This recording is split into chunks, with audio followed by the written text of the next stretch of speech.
Vivek sir, we can start now. Yeah. So welcome everyone for the today's webinar series organized by IUCN, the Leaders for Nature program. IUCN, as you know, International Union for Conservation of Nature, is one of the oldest organization related to the nature and nature conservation, which was set up in 1948, when people hardly used to talk about the environment. And India has been associated with the IUCN initiative right from the beginning. When one of the example is the commitment towards the nature conservation, that in 1948, when this instrument was signed, Homi Bhabha was one of the signatories there present on behalf of India. And further journey of 70 years, IUCN has supported many conservation related global initiatives, ranging from you can say initially WWF, and also you can say various conventions related to the biodiversity, climate change.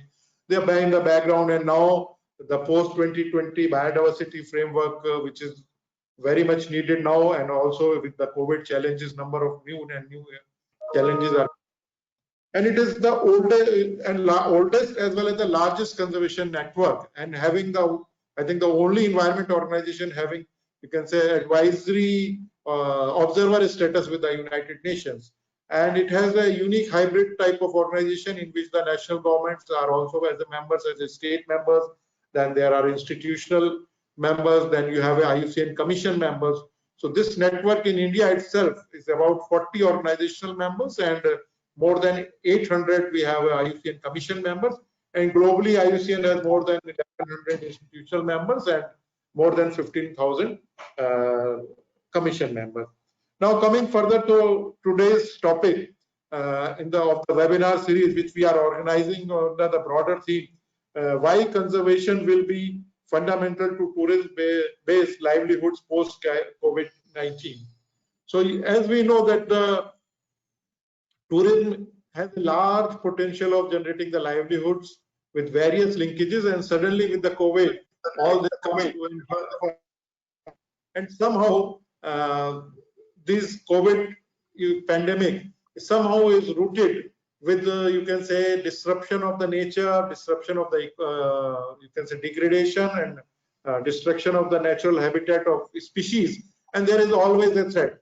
So this also reminds us that we have a challenges to rebuild the economy, and economy has to generate sufficient number of livelihoods, and the tourism is one of the sector which generates number of livelihoods. To link it further, we have to take it further, but at the same time, the lessons learned, that to somehow the disconnect with the nature which has occurred somehow needs to be ensured in all such conservation practices, all such discussions when we talk of maybe tourism, maybe talk of any other things, that we have to ensure the connect with the nature, respect and care for the nature. And with these words, I welcome everyone once again. For the today's webinar theme is especially, it relates to the, you can say, the mountain. The people who love mountain, everybody loves mountain, and we want to move around mountain and visit there for various purposes, and for the tourism also.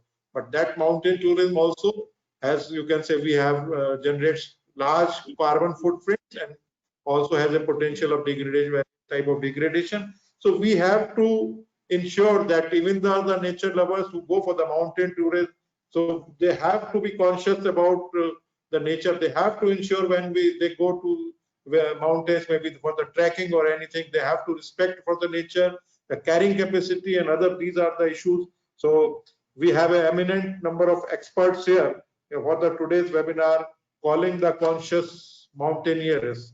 And who can be the better person rather than Mr. Mandeep Singh Soin, with a large experience of, you can say, the mountain related and other adventure tourism activities with his expertise. So I am also heading this Ecotourism Society of India, which I think it has been renamed to Responsible Ecotourism Society of India. So I think he will be explaining more in detail. So with these words, I welcome everyone once again on behalf of IUCN. And now I request Mr. Mandeep Soin to take over to introduce the other panelists today. And taking the discussion further. Thank you, Vivek.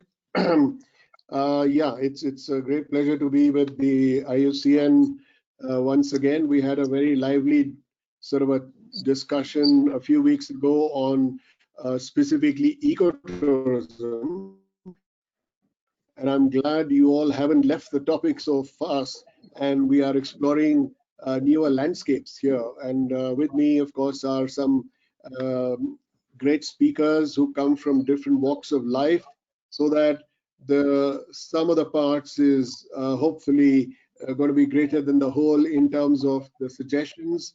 And we are hoping that at the end of the day, what suggestions are made will not only go to the IUCN, but will also be activated by our own national body, which is the Responsible Tourism Society of India. And this in turn will hopefully find itself at the doorstep of MOEFCC and the Ministry of Tourism, which are the two nodal agencies that we tend to deal with much for industry action or policy.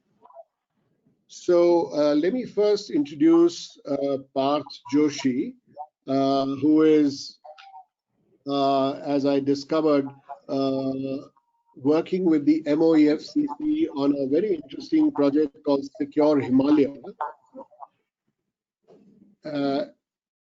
Sorry, am I audible or is there an echo? Yes, you are. Yes, you are. All right. You are audible. So, all right. So he's working on a project which is connected with the UNDP, and they've worked on, you know, the snow leopard landscapes, done a lot of work with community and so on. And it will be interesting to see what he has to say about some of the tourism linkages that I think Vivek talked to us earlier about, and what might be the solutions thereof. We've also got Pradeep Sangwan, who is the founder of Healing Himalaya Foundation, which very uniquely does a lot of cleanups on garbage. And this again would be a very appropriate subject to tackle, because I think whether it's solid waste or other waste, maybe there are some newer things that we can learn from you, because we do know of some organizations like, if I'm not mistaken, it was Eco Warriors perhaps, that have been engaged with the travel industry. So we'd love to know a lot more about your work and what you feel are the solutions, not just the peripheral ones of the physical garbage cleanup, which is very important, but if we can go deeper than that on how we can actually avoid creating that garbage. All right, so we'll come to that. And then we've got Anu Lama, who's all the way from Nepal, and she's with the Integrated Mountain Development organization called ICIMOD, which is not unknown to all of us, and they do some amazing work in the areas of different landscapes and communities and so on. And again, that would be a great debate to have, because I think we all by and large have a great angst about the way we've developed in the Himalaya. And developed, I mean in inverted commas. And again, maybe it's only 50 or 60 years down the line post-independence, maybe we can still have some great gems of thoughts which we can employ, so that we do not make the same mistakes by creating. And I'm sorry I have to mention Shimla apart, but in terms of our lexicon, Shimla and Manali and some of these other places in Leh and Ladakh are tending to get overbuilt, are tending to get over tourism. So we need to have some policies between tourism impacts and, I guess, the local communities and their needs and, you know, residents and so on, to come to some sort of a balance. So that would be exciting. And finally, we have the one and only one, Brigadier Ashok Abbey, who is the current president of the Indian Mountaineering Foundation.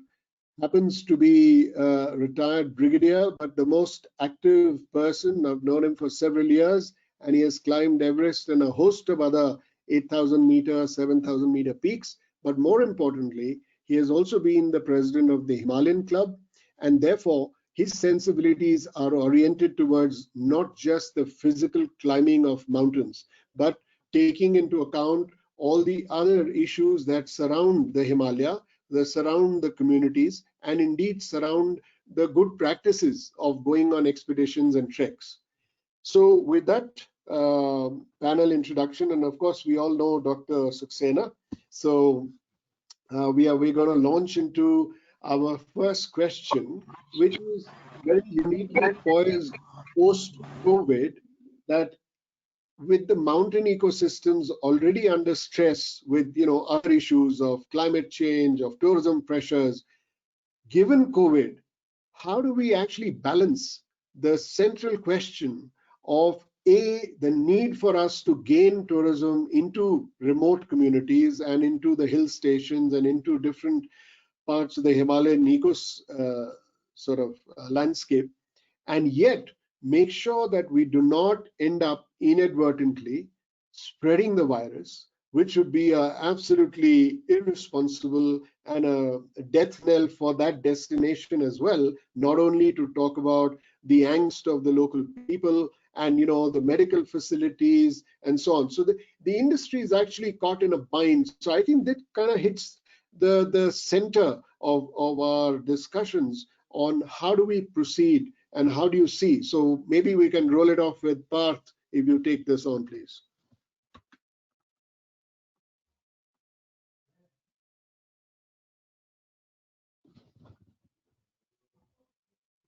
Parth, are you on? I think you're on mute. I think the organizer had unmuted me. I'm sorry. So thank you, Mr. Soin. Thank you, IUCN, for inviting us to this webinar. The silver lining, in a sense, I could say that COVID-19 has brought upon the tourism industry is that, especially in the case of mountain landscapes, we've had a chance for the landscapes to regenerate themselves.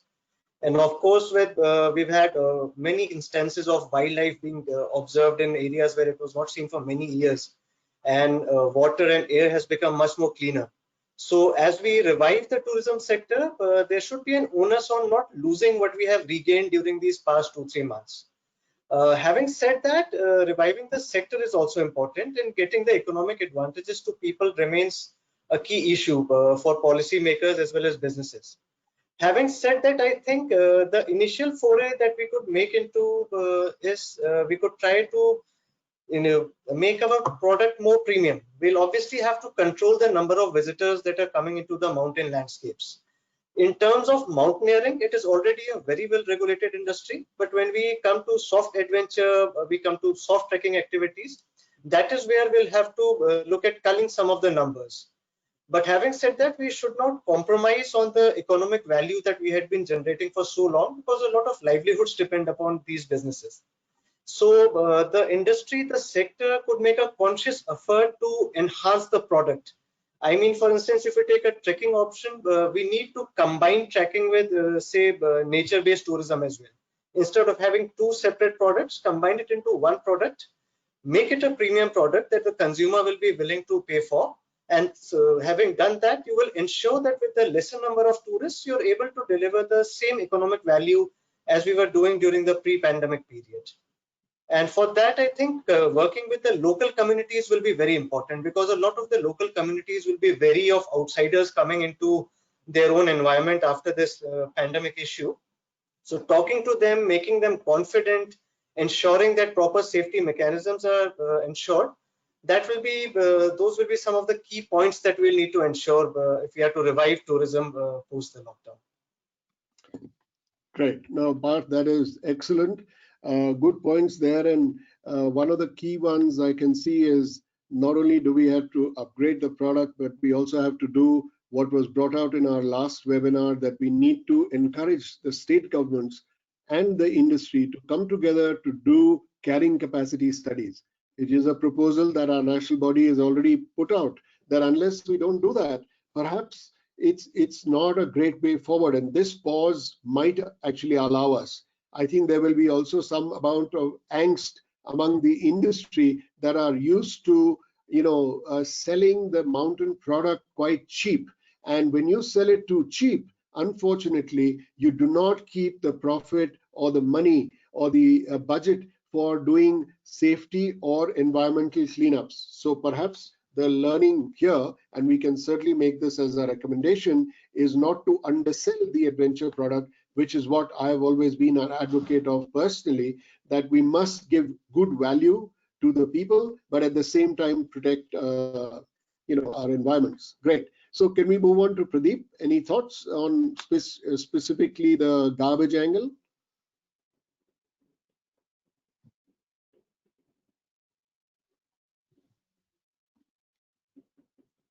Pradeep, you're on mute. Unmuted. Can you Yeah. hear me now?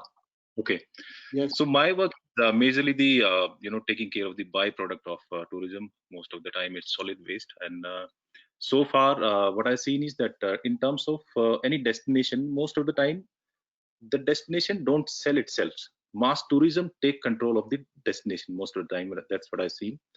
Now it's time for all these destinations such as Shimla or Manali or remote areas like Spiti and Lahore, what they have to offer actually. They need to create certain boundaries that this is where we're gonna stretch out ourselves, and will not go beyond that. That zones down to one or two things such as limiting the number of tourism coming into the state, district, or that area. That's one thing. For example, the places where we work, Khirganga is one of the classical example of trekking amongst the youngsters.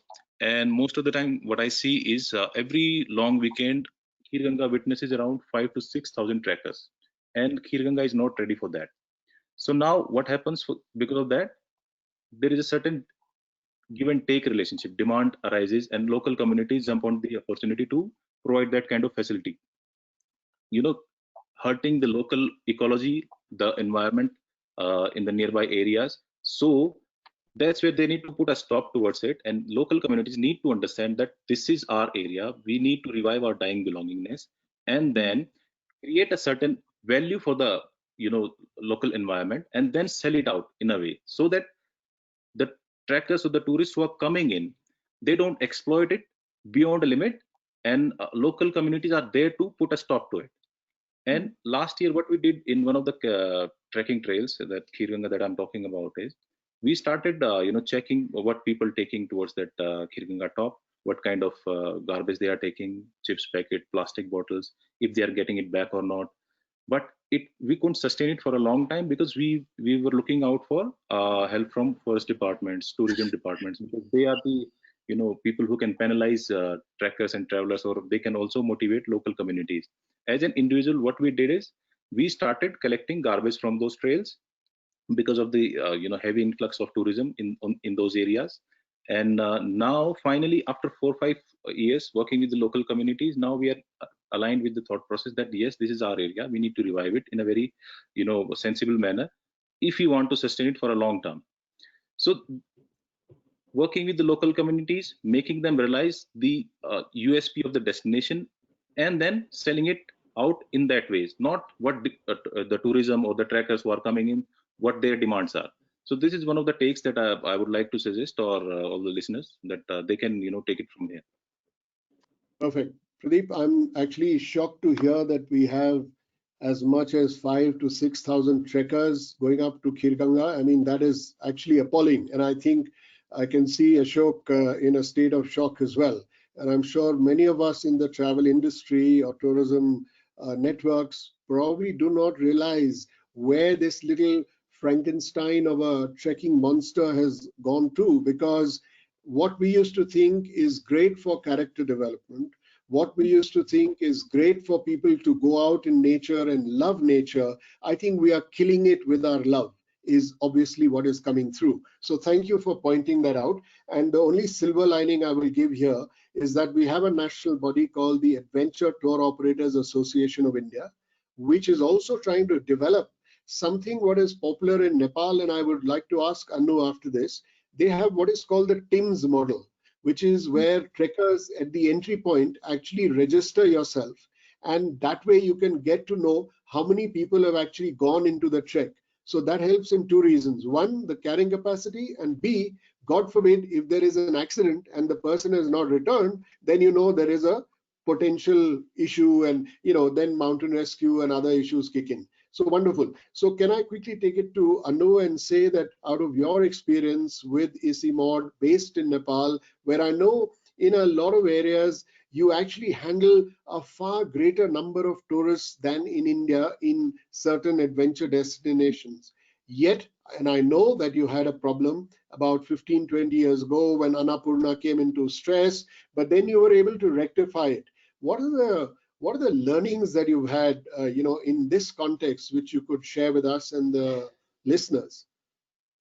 Thank you. I'd like to also thank the IUCN India for this opportunities, and thank you for this questions. Before going back to your questions directly answering, I am just tempted to really answer some of the questions that that was being posed earlier in regards to balancing the act between, like, how do you limit the spread of the virus as opposed to the economic development or growth for the tourists, as well as garbage, because I think in terms of, because now this is the webinar that is being really looked from the perspective of for the sustainability of the mountains and the mountain loving community in the form of, let's say, tourism from the country like India. So I was really wanting to point out some of the the development that has happened in the past. Let's say now where India is now in the lockdown mode of 78 days.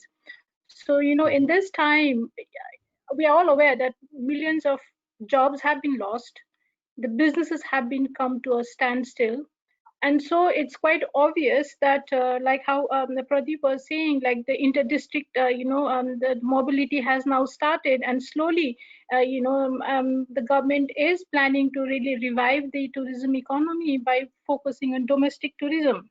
But what is quite challenging for me is important to point out here is that all the issues that we have just talked about in relation to developing a premium product, right? Creating a value for the product so that you could gain more by selling to a quality tourist as opposed to quantity. And the government, it's not only the case of India, but overall, for the time being, the revival of the tourism economy will come from domestic tourism. This is going to, it's in every part of the world. But it's a very special case in India because most of the Indian Himalayan regions, that's where ICIMOD also works, right, are very much, it's a cradle, a land or a playground for the domestic tourists. Millions of tourists visit these landscapes. And so coming back to your in the initial introductions of by Dr. Saxena was like, that over tourism is something that is of a primary concern. So right now, if we were to really balance the economic need, then there has to be the whole idea of reinventing what domestic tourism means for this Indian Himalayan regions. So, and that's where probably premium product, what you're seeing, is one of the solutions. But actually really trying to reset the whole way the world of tourism that gets operated, in the form of whether it's domestic, but the timing is the domestic tourism, right? So how do you really regulate these? How do you say mismanagement? And it's quite surprising when Pradeep was saying, like how in Shimla, rather than the destination, it's the mass tourism that dictates. So in an implicit way, it is telling that it's the market that is dominating as opposed to the public, goods and services, as opposed to the community, and this is precisely the root cause of what the issues is. So if we were to really understand how do we really ensure that growth should happen, yes, so but there has to be also some regulatory mechanism, and also there has to be some of an initiative that promotes a green growth narrations or green growth initiatives, so that you are not necessarily focusing on a growth that is economy dependent model, but we are focusing on the growth that is inclusive, a growth that is pro environment. And that way the whole idea of what Parth was saying about coming up with a premium product, then you get a space to really promote those kind of so if you systematically focus on those kind of solutions, that will be very good. And also the spread of the virus, I think it's quite how do you say, I've been reading some of the news, and then it's very encouraging to know that the government of India, especially Ministry of Tourism, as well as Ministry of Health and Family Welfares, have successfully, come up with some of the protocols for, let's say, service providers, for hospitality sectors and all. But it is a good start, yes. But now the challenge lies, how do you operationalize these protocols, right? Because um, because it is at the end of the day how these workforce that are employed, whether in hotel, whether it's at the airport, how do they operationalize these protocols for that, so that the spread gets limited, right? So um, um, I guess having one like policy documents or guidelines is a good start, but really the challenge now is operationalizing that into a practical purposes. And that's where the whole idea of training, preparedness is something that is very important, right? Preparedness in relation to reskilling these all the service holders, business people, as well as providing, how do you call it, positive messages. Like, it is in the lockdown mode right now, but you would want to welcome the guests sooner or later. So just to build the confidence, once you have this preparedness, like through trainings and reskilling in place, probably we also need a positive message communicating them, and promotions, and probably the partnership. So that way you would have to really take a very how do you say, the idea of balancing the growth that is coming from domestic, which is already is a major issue in most of the Indian Himalayan from over tourism. How do we curb those limits? And then how do you also curb the spread of the viruses? So that has to be taken parallelly. Now coming Yeah. back to Nepal's case, yes, we have a very long history of promoting adventure tourism, and if I may remind you, the whole concept of participatory based conservation and ecotourism got its really much a sort of a very bigger boost and international recognitions through projects like Annapurna Conservation Area project, right? And so this is where the whole idea of at the bottom of it was through active engagement of community awareness. And also, I think what is interesting is Nepal is a special case. Our tourists or tourism market is very much internationally oriented. I mean, yes, the domestic tourism is now picking up, so because of the let's say spending capacity of Nepalese also, we are also traveling abroad, and so is in inside the country also. But primarily it's mountaineers, it's eco-loving tourists, like adventurers, and by default, I think their behavior and love for nature is much more pro-environment, I guess. So the market was also supporting why Nepal could really become one of the model destinations in terms of ecotourism. So so there are different factors. In terms of India, it's a blessing that we have a huge domestic market, right? You don't have to, especially for a time like this COVID, because the whole world is now looking upon domestic tourism to revive its economy. So it's a good, it's a blessing in disguise for a country like India. We have a huge market, but some of the major challenges which we have already talked about, environmental issues, the behavioral issues, is something that's where that needs to be really re-looked into, to have this domestic tourism be the savior of this post-COVID tourism recovery process.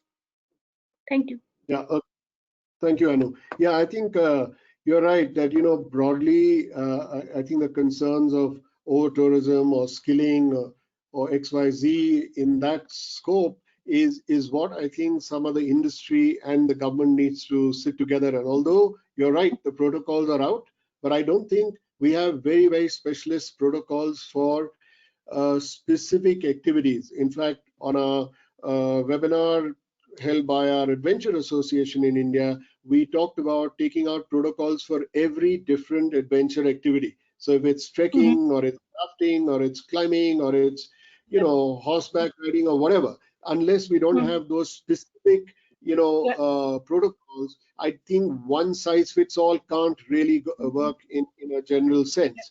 And I hate bland statements when people come up and various seminars I've heard, and they say, you know, adventure tourism is first going to be off the mark because it naturally has an inbuilt social distancing situation, which is that you're walking, you know, away from each other. But that's bullshit. I mean, you know, you're camping together, you're staying. Yeah. Do we have a protocol that says instead of a two-man tent, we will use one person in a two-man tent? Have we agreed as an industry? So I agree with you that there is a lot of work to be done, and we've got ourselves about another 2-3 months before even the domestic traveler will start. And there are certain state governments that have already banned, whether it's Uttarakhand or whether it's Himachal Pradesh and so on. And by the time they start opening up, it gives us a window to, you know, kind of start up.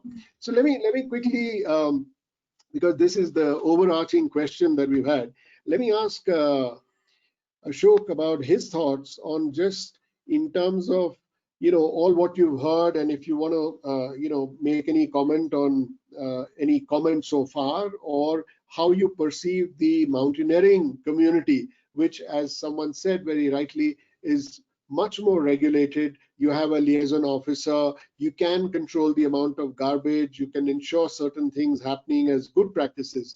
But is there something that we need to tackle vis-a-vis expeditioning in this post-COVID era, which I suspect may not even start in the post-monsoon? So by the time we go next year, would you have any thoughts on, you know, what we might advise the climbing community to be careful, whether they are Indians, whether they are foreigners, and so on, in that area, Ashok?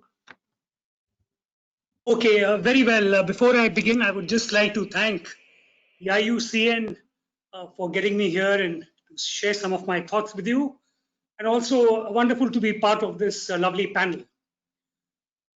Well, let's firstly come on to mountaineering, and as rightly said that, you know, as far as mountaineering is concerned, being a specialist activity, we are comparatively going to be better off. I must share with you that the Indian Mountaineering Foundation, which is the national apex body, you know, it was established in 1957, is the national body not only for mountaineering, but is also the designated national body for trekking and allied sports. Now, coming on specifically to mountaineering, you know, it is already very well regulated. And I would just like to share with you that the Indian Mountaineering Foundation, when it gives permission to any expedition or team to climb, we ensure that at any given time, there is not more than one team on the mountain. If at all there are more teams on the mountain, then the only reason why they would be given, you know, a permit to climb at the same time is that they would be attempting from a different route. So we ensured the numbers are capped. For example, the minimum number has to be 2, and no team, whether it's an Indian or a foreign team in the Indian Himalaya, can exceed 12. So it's quite well regulated. The other good advantage what India enjoys is that we have a huge, you know, mountain mass. Almost 73% of the Great Himalayan Range is a part of India. And we have huge areas in the adjoining mountain ranges and in the Trans-Himalaya. So in our case, the crowd disbursement is not really, you know, is a major problem, because by the very nature of the geographical layout of the Himalayas, we are dispersed. But having said this, it's a challenge, because it's a known fact that wherever there is a human movement or activity, you know, garbage is something which is generated. Even when you're climbing a high mountain, human waste is generated. You have things which you have to get back. You have your own equipment which you actually have to get back. You actually have to get back. A very important, you know, aspect, which sorry, someone talking? Sorry, someone talking? No, go ahead, Brigadier. Okay. Ashok. So mountaineering that way is well regulated, but still the challenge lies with us to keep our base camp sites clean, to keep our high camps clean, to make sure that the glaciers and the snow and the ice faces on which we are climbing, they remain clean. So this is an ongoing challenge, but the mountaineers, by the fact that they are, you know, they are highly trained, they are very conscious of the environment, because this is their playground. If this playground gets destroyed, well, it's the mountaineer who's actually going to suffer the most. But when you come on to trekking, and as rightly, you know, mentioned by Pradeep, the numbers are great. Let me also just begin by saying that the trekking continuum is large. It is huge. While you have places and trails which are very popular, you also have areas which are very less frequented. A couple of high altitude treks require almost specialist mountaineering skills. So to that extent, depending on the kind of the group that you're dealing with and the kind of class you're dealing with in terms of their skill and the popularity of the trail, this too to a great extent is dispersed, and that of course is again an advantage to the environment. But certainly it goes without saying that areas which are high pressure, areas where you have mass numbers to the tune of 5,000 to 6,000, you have to have regulation. One issue that I would like to recommend, to Pradeep and to Parth and those of you who are engaged in this is that, you have to give that keen trekker a viable option. And one of the ways is that, you have certain other areas earmarked, which again, you have to show and attract him, and entice him into coming there and carrying out their activity. So that is the only way you are going to break, that fixation that no, this is where I have to go and this is where I have to queue up and this is where I have to actually go and conduct the activity. So it's very important. You have to come up with viable options which are as good and as appealing and give as good a sense of fulfillment, as what they actually want to go. Now, in the COVID, post-COVID time, well, mountaineering is going to be a challenge. Firstly, I firmly believe that mountaineering, and as rightly mentioned by Mandeep, that this is a close contact activity. It has to be treated as such. And the protocols have to be formulated to meet this requirement.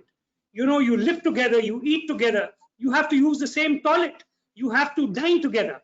So in other words, that these are issues which require a very, very detailed look into. It shouldn't happen that this activity or any such activity becomes a transmission ground for COVID-19 to actually propagate and expand. So we have to look at this very, very carefully, and we have to be very clear about this, especially at a time when every day there is something new coming about the virus, how it is actually, traveling and propagating itself and multiplying. So in the post-COVID period, mountaineering as an activity must go on. It's a very important activity. We have to have the protocols in place. And similarly, when foreigners come in, and whenever that happens, it would be a welcome thing. Whenever our own Indian expeditions want to go, that would be a welcome thing. We have to ensure for a mountaineering activity to take place, the mountain has to be safe. The climbing team which is coming in, they have to be safe. The mountain community where they are coming in, they have to be safe. The travel between the destination and the start point has to be safe. So these are a gamut of, options that we need to look at. We have to look at this, individually and make sure that when we actually get onto this, it is a safe activity which attracts. The challenge is going to be especially in the trekking side where you have these mass numbers to ensure social distancing, to ensure that where they are living, where they are sleeping, all this. So these are issues we need to evolve and look into. Overall, I would say that we must, start towards opening up because it has hit our mountain communities really hard. And this is what we really look into some of the aspects move into the future. Thank you, Ashok. I'm glad you highlighted the fact, as was mentioned, that we really need to give viable options to the trekking community. So by and large, I think we are secure, excuse me, with the mountaineering part. And I suspect what you're also saying is, as perhaps part of the responsibility would be to allow mountaineering expeditions to only open when the coast is clear, when we have a security of this close contact activity, which is often the sort of jewel in the crown, as it were, of adventure activities, that only then we will ask the expeditions, be it Indian or foreign, to go on to the mountains. But I think the one point that Ashok makes about giving viable options is, again, a silver liner here could be that we have had just on our last few weeks a commitment by the Ministry of Tourism in India that they will actually create a responsible traveler campaign. And within the responsible traveler campaign, which we will then, of course, also convert into an app where you can get all the key points of what it means to be a responsible traveler. One of the ideas is to put the pressure on the industry to say that if you're a responsible traveler, you would not keep asking for only the popular routes. In other words, even when you go to a wildlife sanctuary, as a responsible traveler, you will not badger your driver and guide or naturalist to say, I want to see the tiger. We want to see the magic of the jungle. So we have to reposition the way we sell our adventures. We want to reposition the way customers are expected to react. So we are taking care of industry, we're taking care of government policy, and hopefully the last missing link, which was the traveler, if he gets sensitized and he becomes a pressure on the industry in a nice and a gentle way, I think it might just create the magic. But Pradeep, you wanted to come in on the garbage waste management part, and I think it's so crucial when we are talking trekking and these numbers. So assuming that you've had 5,000 to 6,000 people going in, and you've managed to check their garbage, and I know in certain national parks like Gangotri, when you go on a trek to the source of the Ganga, which is a very popular trek, or to the Tapovan Meadows, there is actually a forester who looks at what is going in, and they actually weigh out the garbage that is coming out. And although it sounds a touch bureaucratic, but I think I would support this. And how is it that you've managed to do, and do you have any ideas for the larger trekking community in other parts of the country on what must be done? Let's talk about some solutions now, because initially first couple of years I was very challenged by the situation in the trek routes, because there are so many people coming in, but at the same time the garbage is huge. So how to deal with it? First, I started working on the developing of a community which can come out, track and clean at the same time. So it is a very niche community that I'm talking about, because trekking itself is very challenging, but tracking and cleaning becomes even tougher. So the kind of people that I was looking for, after a couple of years, I was able to manage to get them all together and started doing trekking. Now trekking and cleaning is one part. What's beyond that? Like when you collect the garbage, where are you going to take it? So Himachal is, I would say, partially proactive in terms of how to dispose their waste, but still we need to do a lot of work on the ground, because most of the places which are the hub of mass tourism are majorly in remote areas such as Spiti or Lahaul, but there are no facilities there. Recently I saw a video wherein they were burning the waste openly, so it was very difficult for me to watch it. So I got in touch with the authorities. But yes, coming back to the point, how exactly can we solve the problem, especially in a topography such as Himalayas or Himachal Pradesh or Uttarakhand or other Himalayan regions? So what I'm doing from this year onwards is that now that because of the COVID, we got this opportunity to work with local communities, because now they are not engaged into tourism and such activities. They are little free than usual. So decentralized approach is the way out. For example, I talked about Khir-Ganga track routes, and what are we going to do about it? Like we can't really limit, as an individual or as an organization, I can't really limit the number of trekkers coming in. So what are the alternatives to it? So we are working very closely with the Forest Department, NHPC is there, and also the local administration. We are in the process of creating 2 small waste collection centers. One is at the top of Khir-Ganga route, and one is at the base. That will cater the waste that has been generated along the trek route, at the camping sites, and all the villages surrounding the area. So everybody is in line with that, but it takes some time to actually start it physically on the ground. So that is one. Now second is, there are other places. The place where I'm going tomorrow is Chitkul in Kinnor. It is also one of the most famous destinations.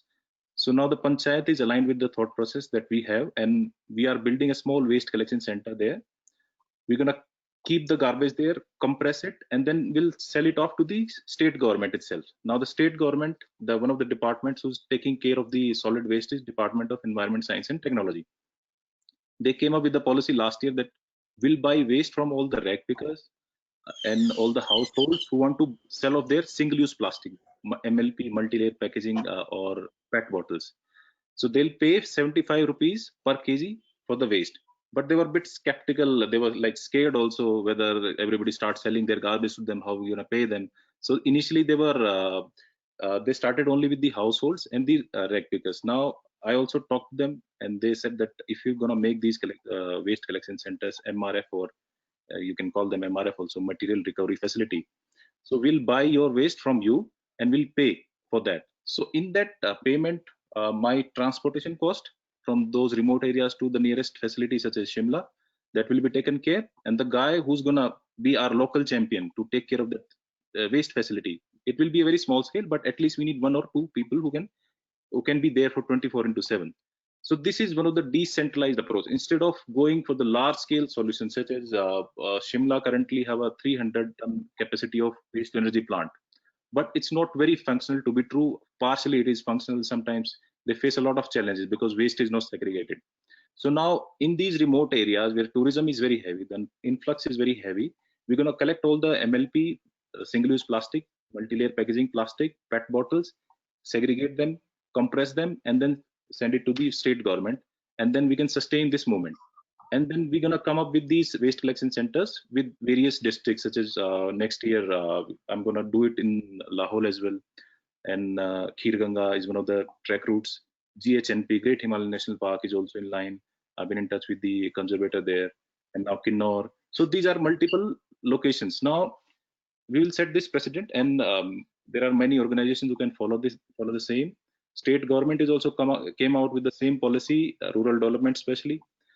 They also invited panchayats, individuals, companies, organizations that you can work with us when it comes to creating a MRF, waste collection facility, and we'll support that project. So I think Himachal is going into the right direction, but it's a bit slow as of now. But this COVID disaster gave us an opportunity also at the same time that we can work on it parallelly. And so yes, decentralized approach is the way out for solid waste, whether it's trek routes or villages, because most of our dump yards are already overflowing very close to the rivers, whether it's Beas or Ravi or Chenab. Yeah. Most of the dump yards are very close to it, so these are not following the guidelines of NGT or solid waste management policy 2016. So what I'm trying to do is creating a village who can sustain their garbage, who can take care of their garbage, and then eventually that same example can be followed by or replicated by other villages also. Fair enough. So if I may just briefly add to what Pradeep has just said here. So at UNDP, we also had a chance to work with a similar organization in Sikkim called the Kanchenjunga Conservation Committee. And there we have a model where the forest department is working in the conjunction on the community. So Yuksam is the starting point for the Goichala trek, which is quite famous. So similar to what is done in Gangotri National Park, the forest department takes entries of visitors at the entry point. It sees whatever plastic waste garbage they're taking, and once the garbage is back, KCC has a waste segregation facility where they segregate materials like glass, which they sell off, and reusable materials like plastic and all. They employ the local ladies there to make souvenir products like baskets and other such souvenirs, which can be sold off there. And since Yuksam has a very strong homestay network, they find a market for these products as well. So, I mean, it's a model where the government can ensure enforcement and the community can take care of the management part. Actually, Parth, I was also going to ask you that what is your experience with, let's say, in landscapes like the snow leopard areas of Ladakh and Spiti and so on? How much is the local community involved outside of the MOEFCAC or the forest officials? And is there a way of encouraging them to become the real champions so that they in turn put the pressure on the traveler and the tourists to do certain good practices, or is some of that already in place? In a majority of the cases, the need comes from the community itself, because they are the ones aggravated by all the waste that is generated. Because apart from pollution, as you might be aware, feral dogs is a very major issue in especially places like Ladakh, because these dogs, they are harming humans. They are even hunting snow leopards in packs. and they are Yes. breeding with native species like wolves. They are passing on diseases to wildlife. Yeah. So to control Yeah. that, what we have done is, one, the community, and as you're aware, a lot of armed forces presence is also there in most of the snow leopard landscapes, where a lot of solid waste is generated apart from plastic waste. So we are trying to work with these forces to establish biodigester plants that can work in extreme temperatures. So all of that waste can be generated into methane, which can be then used for cooking, and which would not only cut down on pollution, but would also control this feral dog population, which is a major conservation issue. And the communities are very supportive in this regard, because these dogs are harming their livestock, they're harming their kids as well. So, Okay, so I think again, one of the call to action. Yeah, I'm just going to come to you, Anu. One of the call to actions is that both in terms of Parth and Pradeep, please send us a formal, let's make formal contact with our Responsible Tourism Society of India, as well as some of our, partner associations like the Adventure Tour Operators Association and indeed the Indian Mountaineering Foundation, because all this is great work, and I think we need to disseminate this information and also use the partnerships between state governments, local communities, and let's accelerate this. And as we all, I think all right thinking people must think that this COVID, apart from all the negatives that have happened, at least we look at the positives, let's build on that and let's sort of invent our tourism brand. And I was actually going to come to you, Anu, and say that in your experience in Nepal, with this waste management, which seems to be central to, both excuse me, trekking or climbing and other adventure activities, how do you actually handle it? Because I know many years ago there used to be talk about even things like incinerators, which of course is not a very eco-friendly thing, and there's a lot of debate about what kind of garbage and all of that. But again, we want to try and get our tourism industry on board. We want to get the responsible tourism actions to happen where in the beginning the waste is reduced. I mean, I know that the IMF, for example, in its sort of communication, tells the expedition to reduce the amount of packaging. It's a small thing, but it impacts a lot of outdoors. Similarly, where we don't have control over, like Pradeep said about trekkers coming from various agencies or going on their own, etc., etc. How do you actually tackle this in Nepal? Is there something that works which you can share with us? Thank you. As Pradeep was talking about how he's actually working closely with the community and government in regards to waste management, it really reminded me of how what Nepal was or had done back in the 90s when trekking became a super, how do we say, sort of a lucrative, yes, but very much liked by the community and very eco-centric and all. But waste was already a bigger issue. And that's why how our moderator, Mr. Soin, was talking about the incinerator. Yes, but the idea of waste management was looked from a very integrated, lens.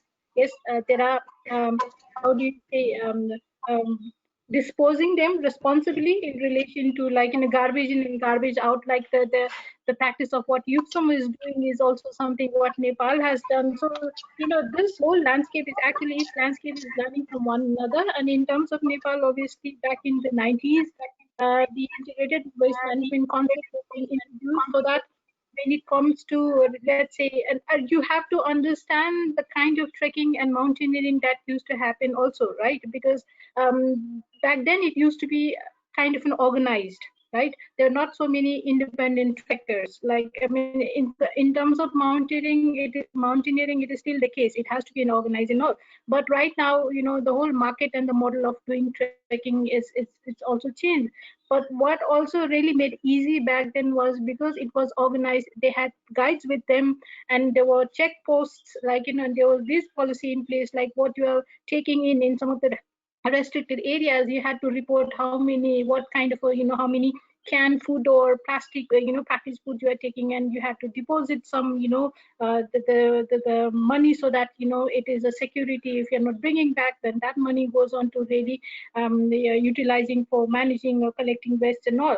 But over the periods, I think the issues become, I mean, it had its peak, like this was one of the best model, like, looking from an integrated concept. But now I think the issue is actually, when you really come to think of it, the whole community is actually trying to just manage the waste in terms of adapting to the issue and not mitigating the issue. So when I say mitigating the issue means not creating an environment where the possibilities of garbage is coming in, like, and that means there's lots of leakages that happens in the high mountain area, right? You don't have enough food resources, you don't have water and all, and that has to be brought in. So the generation aspects itself, so the disposal is something at the end of the a continuum of waste management.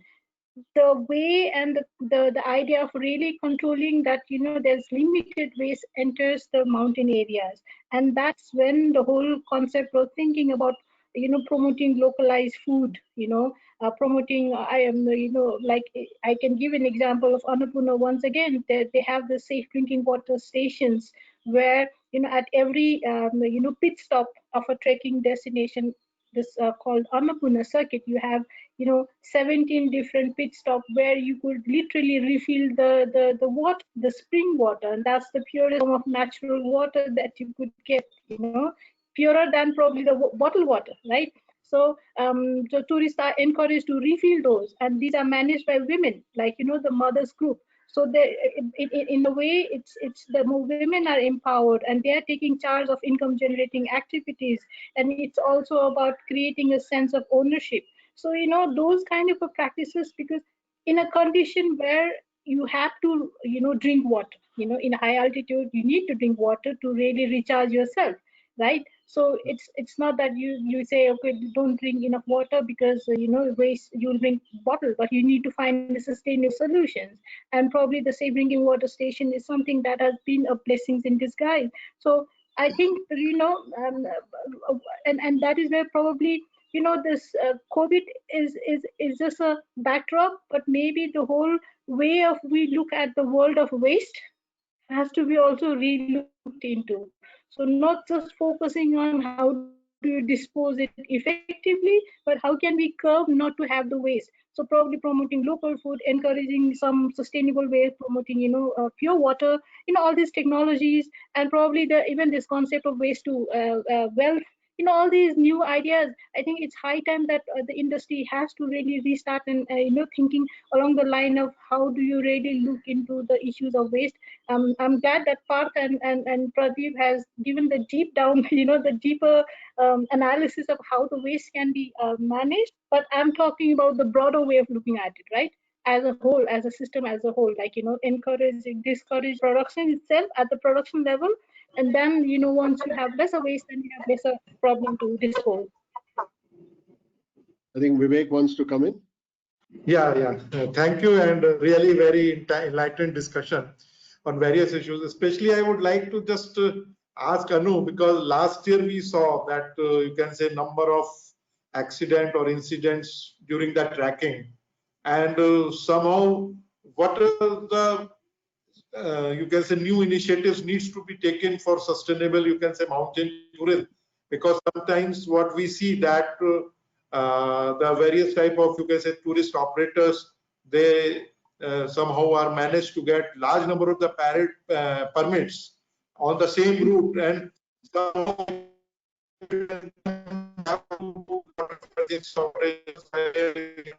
because I remember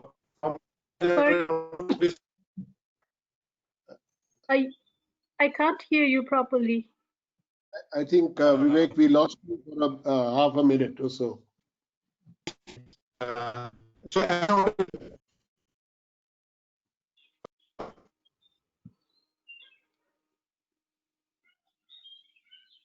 We can't hear you. We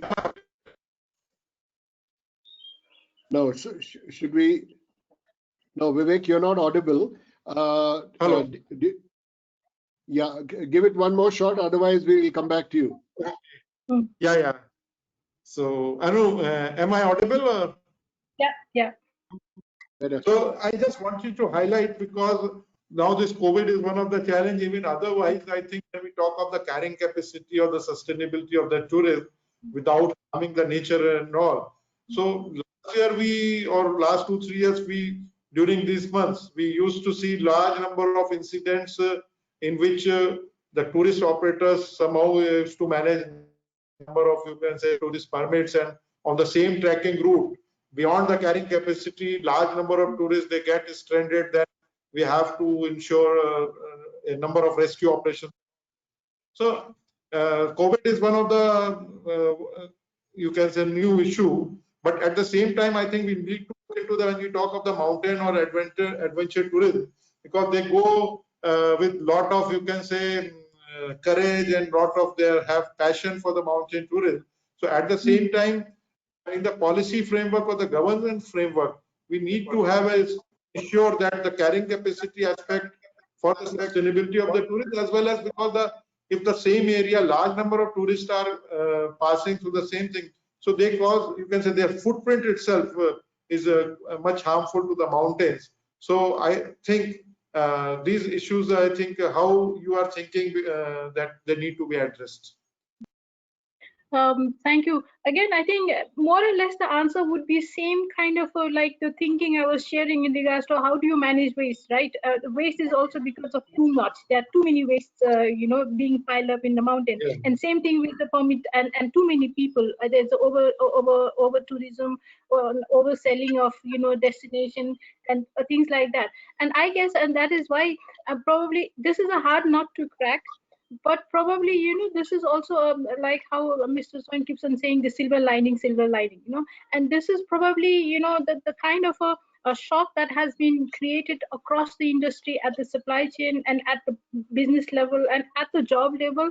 Probably people are seriously really questioning, are we on the right path? I mean, can the earth sustain? Can our destination really survive this, encroachment in relation to the businesses that is going on, the numbers that has been increased? And probably that's where the whole, how now, if you look at some of the discourses coming out from UNWTO, WTC now, they are talking about sustainable growth. So the idea of sustainable growth is really focusing on the quality growth as opposed to quantity growth. When I say quantity growth, then it is the numbers, right? It is the number of permits, it's the number of businesses you score, number of people you manage to take to Everest and all. And this is not a good model, and it's not sustainable enough. So, and that is probably going back to the very first reactions of, how you're creating a premium product. So we should be also create a premium market, right?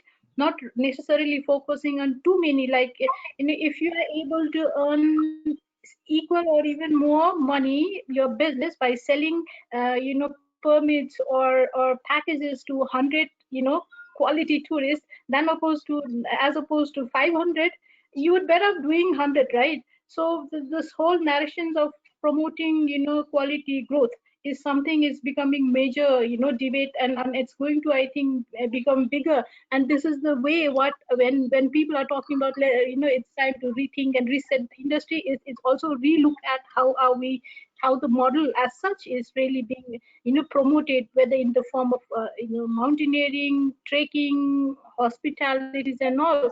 So probably that is where the thinking and the how do you say the invention has to be done.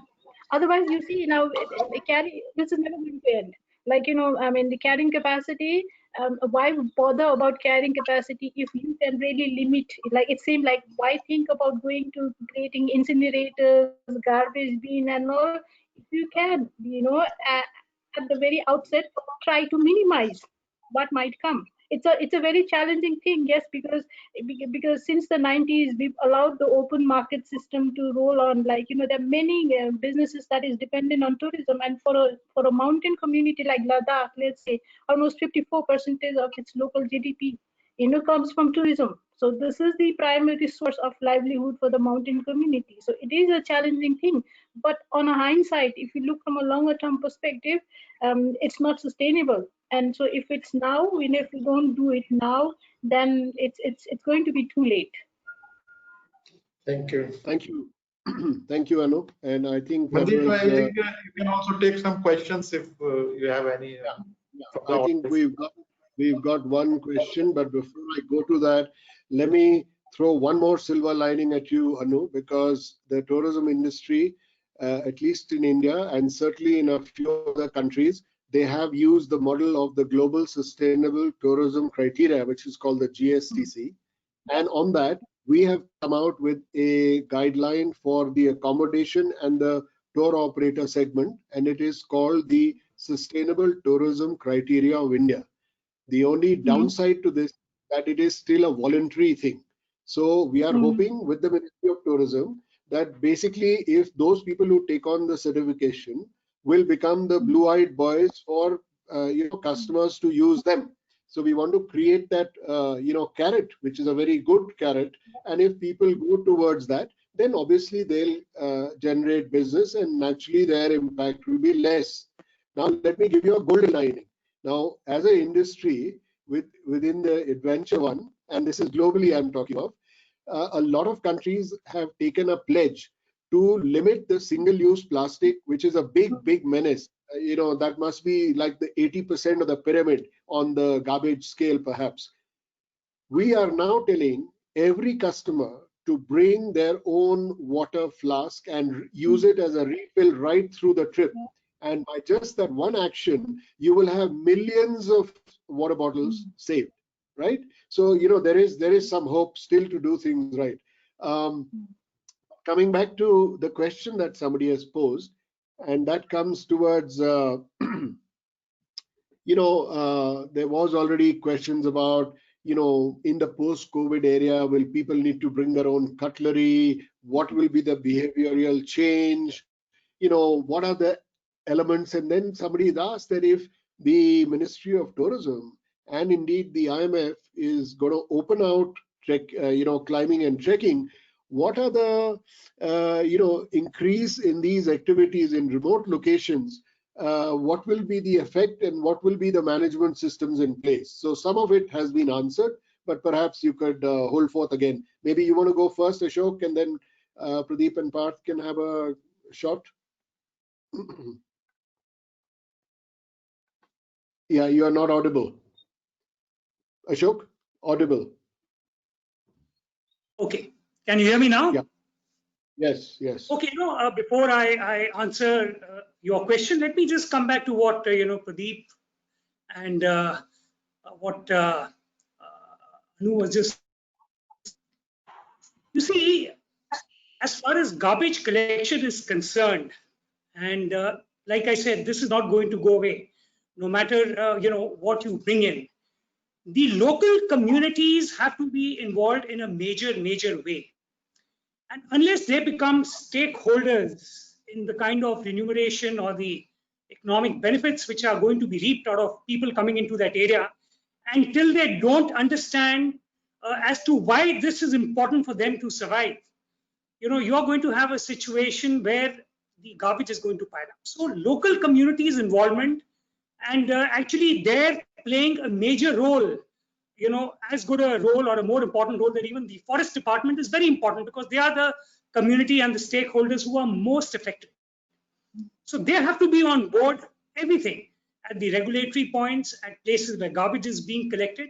And in some way, if we can actually get them involved into the system, including once the garbage is collected and it's brought to the roadhead, and from there when it is sent down, it actually affects everyone right down the way. For example, what Pradeep was saying is that it comes down to Manali and then it is lying on the banks of the river. Well, all that effort of bringing it down is actually gone if it gets back into the river. So, the system and the cycle has to be complete.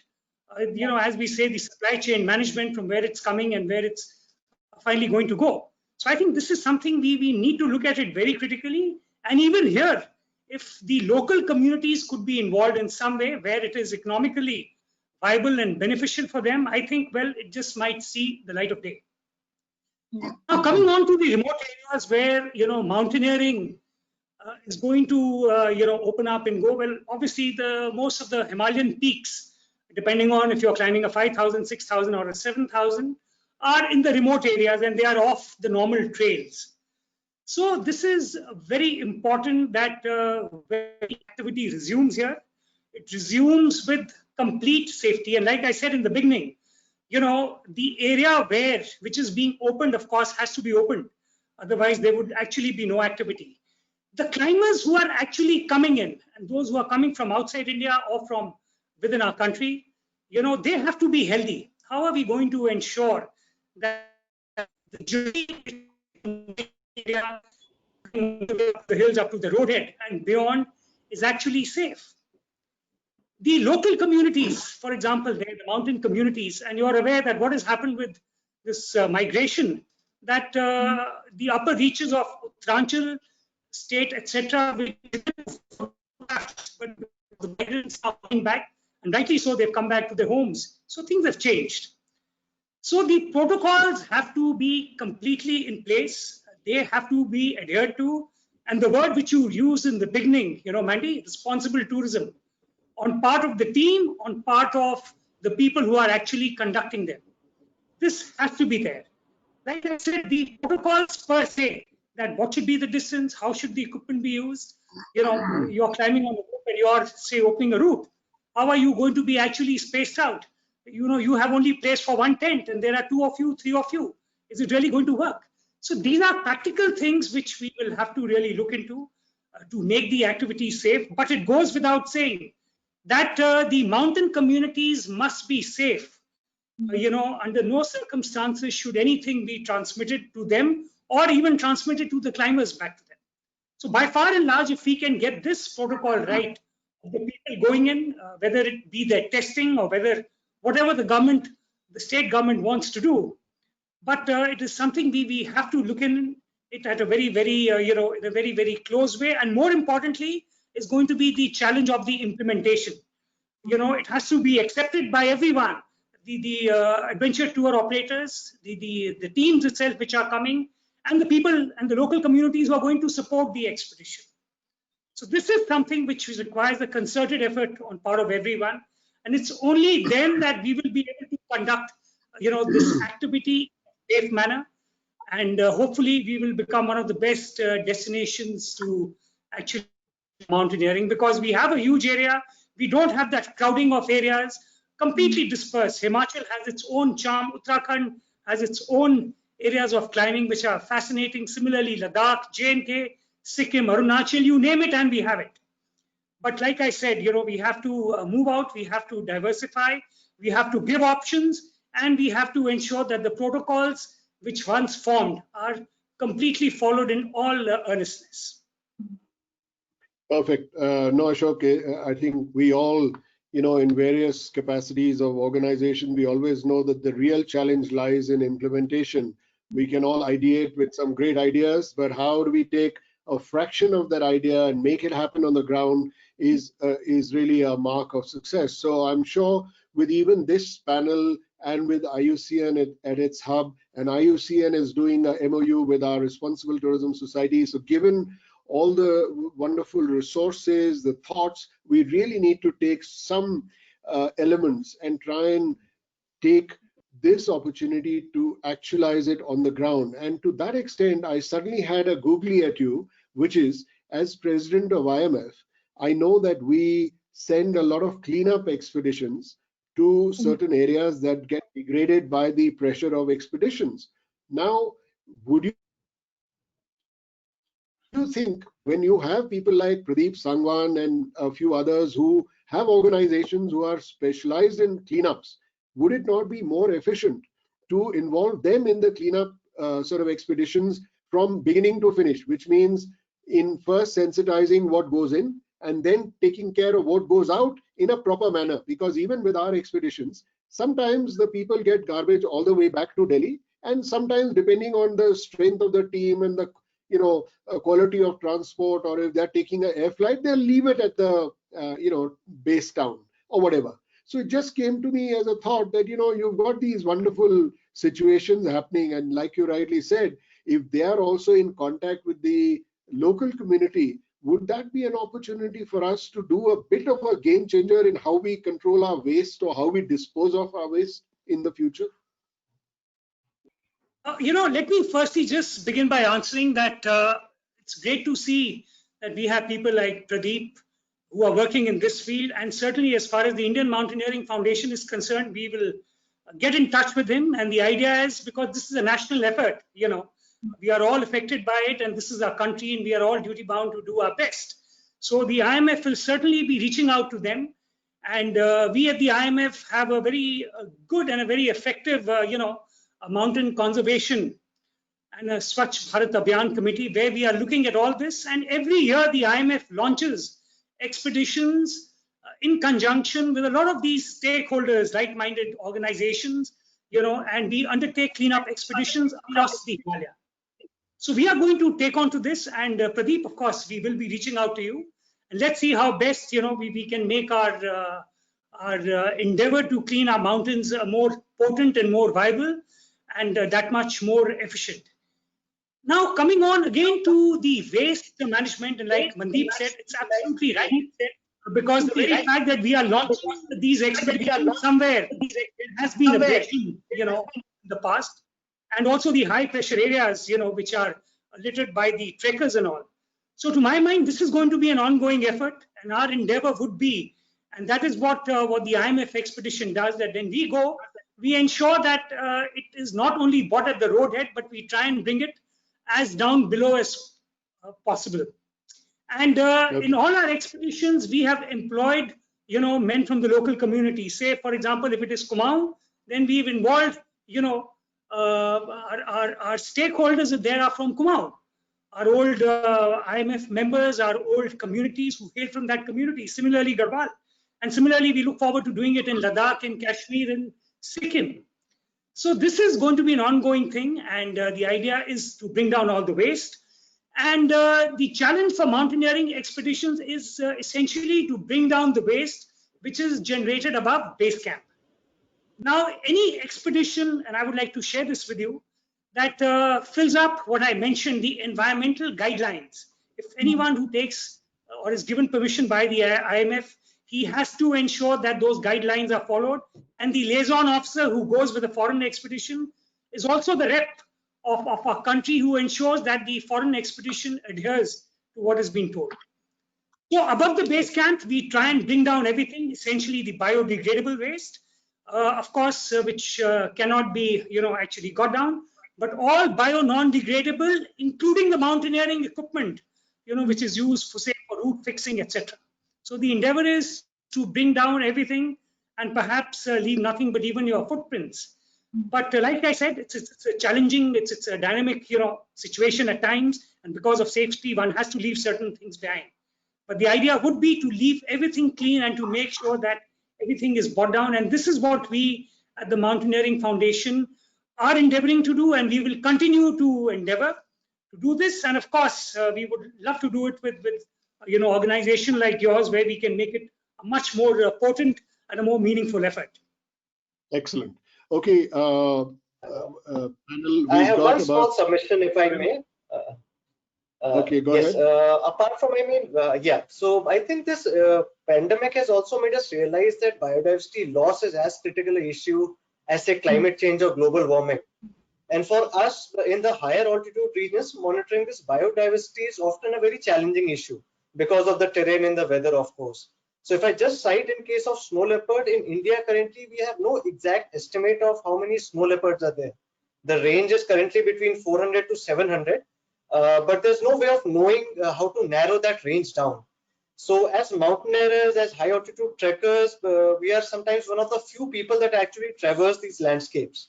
So apart from undertaking this as a recreational activity, if we can also take part in basically contributing to some of the biodiversity monitoring activities and in a sense be eyes and ears of the conservation community. Because if you remember a few years back, there was an ITBP BSF expedition that observed something about blue sheep in the Gangotri region. And they highlighted the issue, which turned out to be a disease that was ailing these animals. So this could also be an aspect as we are looking to contribute to conservation in terms of tourism in the post-pandemic era. That's a great point, Parth. And very quickly to what you've just said, certainly, like I said, we will sit down after this, and you please tell us at what you would like the mountaineers of this country for us to really do to help you, monitor such situations? And what is it that we can do to complement your effort and to further augment, whatever has been done in this field?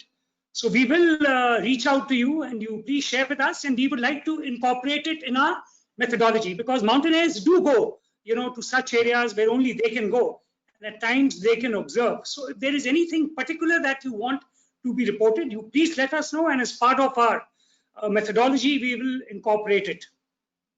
Good. I'm glad we are getting some things on the ground. I also want to tell Parth very quickly that this is a fabulous model that they use in the Antarctic ship cruises, which are very small, and they have something called citizen science. And basically, when you go out on a boat, they encourage you to take the photographs of whales and dolphins. And as you take the photographs, you deposit them with that, and they identify according to the fins, which whale or which dolphin was spotted where. So that's, pretty much like what you're speaking about.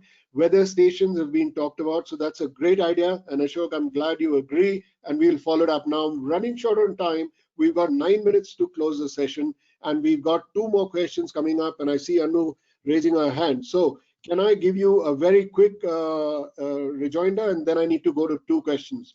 Go ahead.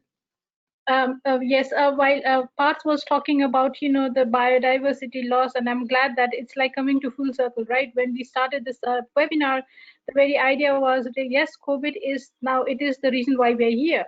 But looming, a threat for us is it's bigger than that. It's climate change, right? And I think this issue is so close to what we do, like whether as a mountain lover or people professionals like us, which is our bread and butter also. We work for the mountain communities, and particularly the sectors like tourism or ecotourism or mountain tourism or adventure tourism, in whatever form it is being practiced. I think there is such an integrated relationship with the weather. What happens up in the mountains, in terms of its weather and climate, is directly relevant to, how it's going to affect your livelihood in different forms. And this is something it's very important at EC mode also. And I don't know if you know, or some of you will know or not, that we have had a comprehensive assessment report that has been published to really understand the state of climate change in the Hindu Kush Himalayan region. And some of the findings is quite alarming, in a sense that even if the global world is managed to really curb down the greenhouse gas emissions, or bring it below 1.5 degree, it means around 2 degree rise in temperature high up in the mountains. And the even more worrying scenario is that if the current, like the way that emission happens right now, thanks to COVID, it's just a breather. But in a current state, like, it is even predicted, like it might reach as high as 5 degree. So what does that mean, in terms of the biodiversity, in terms of the assets that, integrations and its glaciers are the global assets, it's water, and it's, biodiversity, food, and everything is very much integrated with tourism and the livelihood. So I think this has to be also the, something that we should not be really, the COVID is important. It's an immediate concern, and it is going to be with us forever. So, but I guess, we have to also be mindful that climate change is something that we need to also be very much, have a concerted, effort to curb its impacts. Okay, Anu, unfortunately, I can't help, but I have to throw 1 or 2 silver linings back at you again. So here's the first story, that the STCI, which has been formed on GSTC, already has about 7 or 8 of the UN SDGs embedded in it. So if we as travelers or tourism industry were to follow all these guidelines, then we are actually mitigating our climate change issues, thanks to the SDGs that are going to kick in. And obviously, like we talked about garbage, and like there's this wonderful question of, how do we achieve global standard through adventure trekking tourism industry? And they say, how I know that Rome wasn't built in a day. And I think I alluded to that we've already got some of the building blocks in place. Now it's a thing of now carrying on to build the superstructure. So I think the thing is that, even if we go from where we are now and we use this COVID as a deep experience for most of the human beings, as we have seen, as we have read, as we've heard, I believe that people will be more mindful about the choices they make on what type of tourism they want to do. And our own industry, as well as UNWTO, WTTC, is actually talking in terms of a very nice and a very sophisticated idea, which is that tourism should not be taken as a right, it is a privilege. So when you take it as a thing that is given to you, as something you amassed your money and you're going somewhere, you really need to be much more mindful about every little action that takes place. So if that goal we achieve, I'm sure things are going to look better. And if they don't look better after this COVID, then I think that's the only time I'll say I've run out of all my silver linings. Otherwise, till then, I'm pretty hopeful. And the last one, a very simple question, was from someone who says that who's very passionate about maintaining the mountains and working there. What is the way to connect with the industry? So my quick rejoinder is that whatever you're doing, hang in for a while, because the travel industry is not hiring at the moment.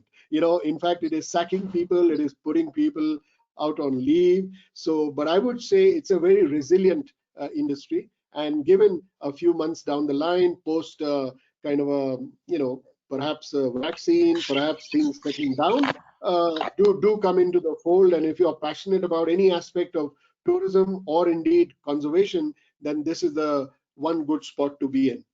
So I guess with those questions, we are nearly coming to the end. And I thought, just to kind of wrap up, if there were some last comments each one of our speakers would like to offer as the one central takeaway, then perhaps we can start with Parth, and you can certainly play your part on this.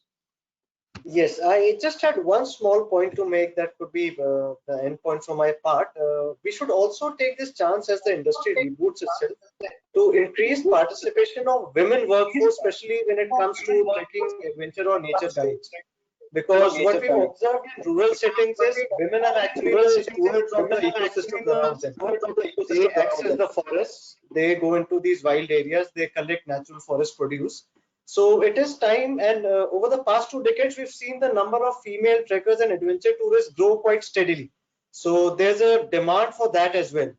So if we can create a cadre of women workforce in this, which is there in other segments of the tourism industry, but for certain reasons, it's not there in adventure tourism sector as of now.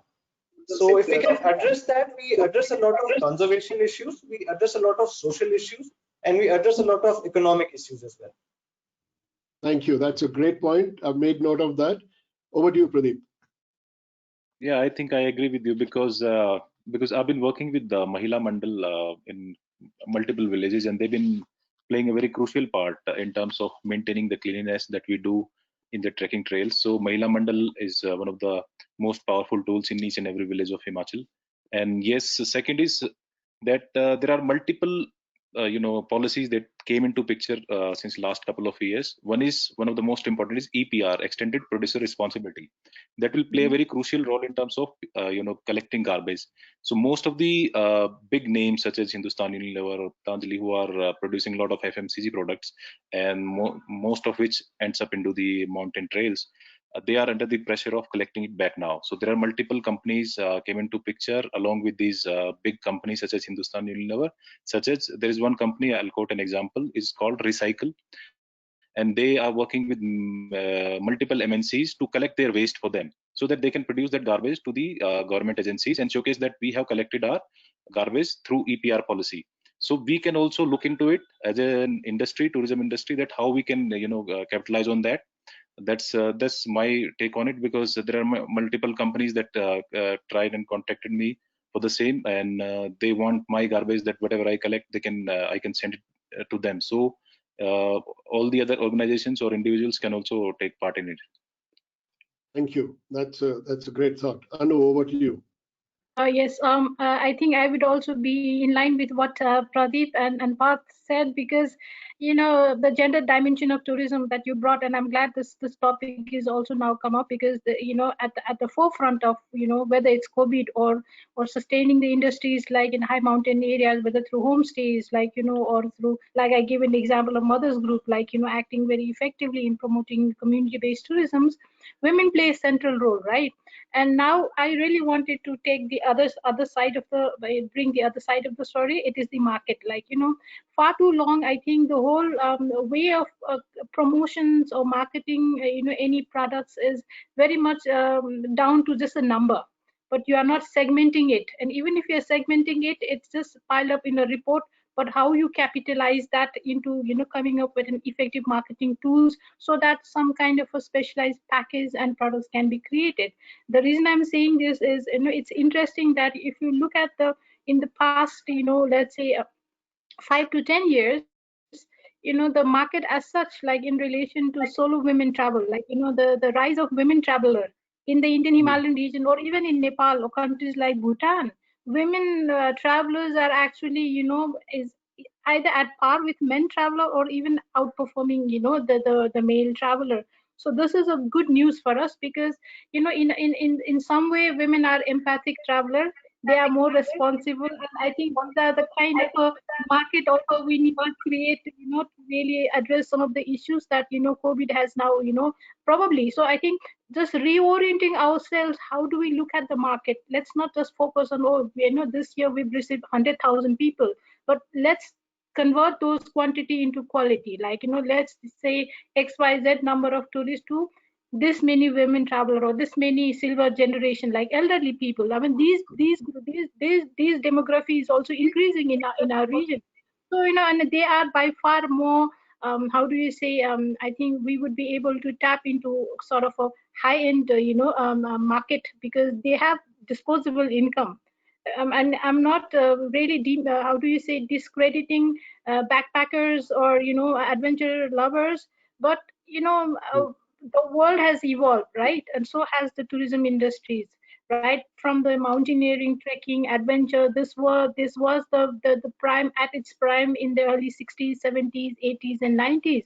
But if you look at the market now, we're talking about new generations of travelers. Some are tech-savvy travelers, some are women professionals, some are elderly people, lots of money. They want very soft and nice engaging tourism, something they could engage in at a community sort of immersive experience. And this is something what it's the need of the hour if industry has to really move on a quality growth driven sustainable tourism. So I think the gender dimension is very important, and there is a good development happening both at the market as demand and supply, and I think we should really tap into this. That's a silver lining for you, Mr. Soin.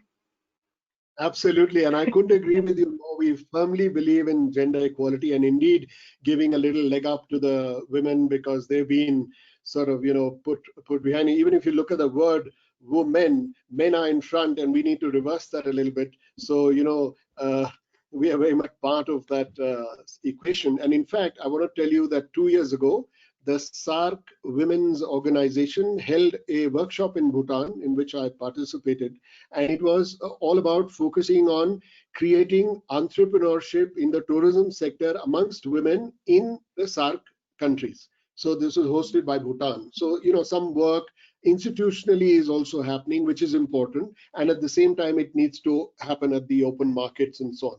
Okay. Quickly over to Ashok Abhi for his last comments, and then I hand it over back to Vivek.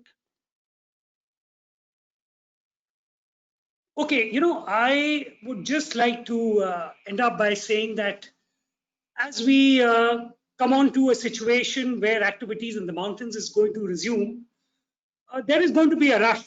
There is going to be a rush of numbers, I would say, of mountaineers, trekkers, low altitude trekkers, people who just want to go to the hills and just camp. There's going to be a big number. So I think while that is understandable, because there's hardly been any activity this year, and it just may boil down towards the end of the year.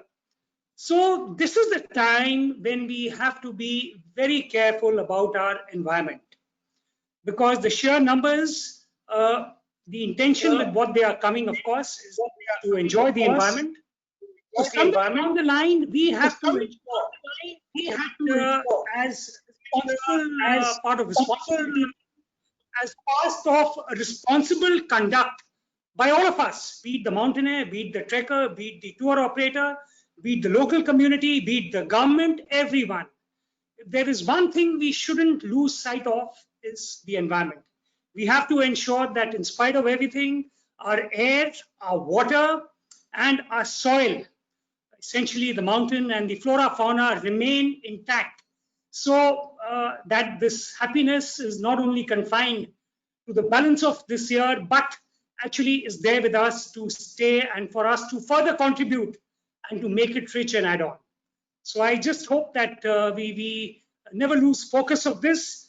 And this, to my mind, has to be the overall driving factor for all of us. What is sustainability of this environment? For it is here that our future lies, and this is where we need to do in order to enjoy the mountains and this fragile, Himalayan ecosystem to its maximum, benefiting everyone, and most importantly, I say again, the environment. Perfect, Ashok. And before I hand over to Vivek, let me leave one thought which is always very close to my heart. The markets. We all operate in capitalist markets. We are a democracy. We are a free market, etc., etc. And the mantra has always been that the customer is king. Maybe one day we could achieve a mantra which says environment is king, and then we make our policies for the customers accordingly. God willing, we save something on this planet. Over to you, Vivek, and thank you very much for this wonderful afternoon. You're on mute. Yeah, sorry. Thank you, everyone, and really very interesting discussion. The focus on the, the women and the workforce in the tourism industry, at the same time, the connect with the nature. The IUCN with its mission and vision related to the influence, assist, and encourage society. That is very much relevant. And IUCN also is developing, the nature-based solutions, which will be standards for the nature-based solution, which will be launched in the upcoming World Conservation Congress. So tourism, in whatever way we foresee, we have to see the potential of generating the livelihood, because the tourism-based livelihoods are all supposed to be the green livelihood. Only if we don't care for the, the carrying capacity, or some other related activities, too much crowd or too much density at a particular place in a particular time. So these are all the issues. I think the tourism activity need to be planned in a very, very balanced manner, so that accordingly the footprint of the tourist, the footprint of the traveler does not, harm the nature. They should ensure the connect with the nature, and environment protection should be the key motto while designing any, tourism related framework. And some of the new normals which we are expecting, just like if the tourists want to have its own cutlery and all those things. So these are the precautions. Certainly, if more and more cleanliness, because Mr. Sangwan's job also becomes easier when he talks of the, the healing Himalayas and all. So that if tourists also need to take care, so that there is no injury to the mountains, there is no injury to the Himalayas. So that itself reduces our job when we talk of the healing of that. Why we should take it to such a stage that there is you can think of the healing of it.